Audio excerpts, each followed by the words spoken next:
হবিগঞ্জে যে ঘটনাটা ঘটলো এটার আমরা তীব্র নিন্দা জানাই। এটার কোনো ভাষা আসলে আমার জানা নাই। স্বাভাবিক একটা প্রোগ্রামকে কেন্দ্র করে বিএমপির গুন্ডা বাহিনী, আওয়ামী লীগের গুন্ডা বাহিনী যেমন ছিল ছাত্রলীগ, বিএমপির এখন গুন্ডা বাহিনীতে পরিণত হয়েছে ছাত্রদল, যুবদল। এই ছাত্রদল যুবদলের নেতৃত্বে এনসিপির নেতৃবৃন্দের উপরে হামলা করা হলো, প্রায় 15 জনকে আহত করা হলো।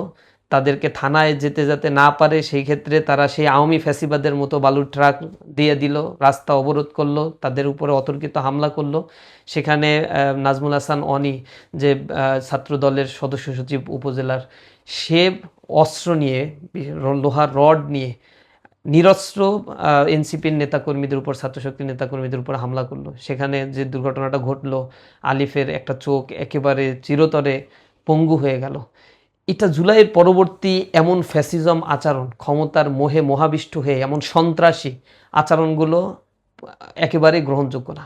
এবং ছাত্রদল যে একেবারে আওয়ামী লীগের মানে ছাত্রলীগের জেরাক্স কপি বা এই সন্ত্রাসী সংগঠনের লিগ্যাসি বহন করে এখন তাদের কার্যক্রম পরিচালনা করছে, তা তাদের ক্ষমতায় আসার পরে তারা ইতিমধ্যে প্রমাণ করেছে। চিটাগাং কলেজে আপনারা দেখেছেন, চিটাগাং সরকারি কলেজে, সিটি কলেজে শুরুতেই ইসলামী ছাত্র শিবিরের উপরে তারা অস্ত্রশস্ত্র সহ হামলা করে আমাদের কয়েকজন ভাইকে গুরুতর আহত করেছে। সেখানে একজনের পায়ের পেছনের অংশটা প্রায় বিচ্ছিন্ন করে ফেলা হয়েছে, সে এখনও চিকিৎসাধীন অবস্থায় রয়েছে।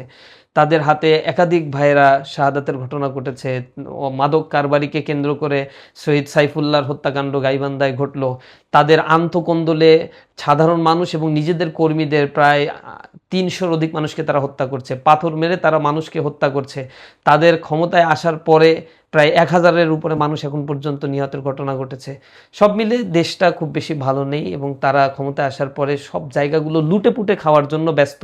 জুলাইয়ের চেতনাকে তারা ধারণও করে না। সাংগঠনিকভাবে তারা নামকাওয়াস্তে কিছু প্রোগ্রাম করছে, রাষ্ট্রীয়ভাবে এই প্রোগ্রামগুলো কাভারেজ না দিয়ে অন্য ইস্যুগুলোকে সামনে নিয়ে এসে মিডিয়াগুলোকে ব্যতিব্যস্ত রাখার জন্য তারা সামগ্রিকভাবে চেষ্টা করছে।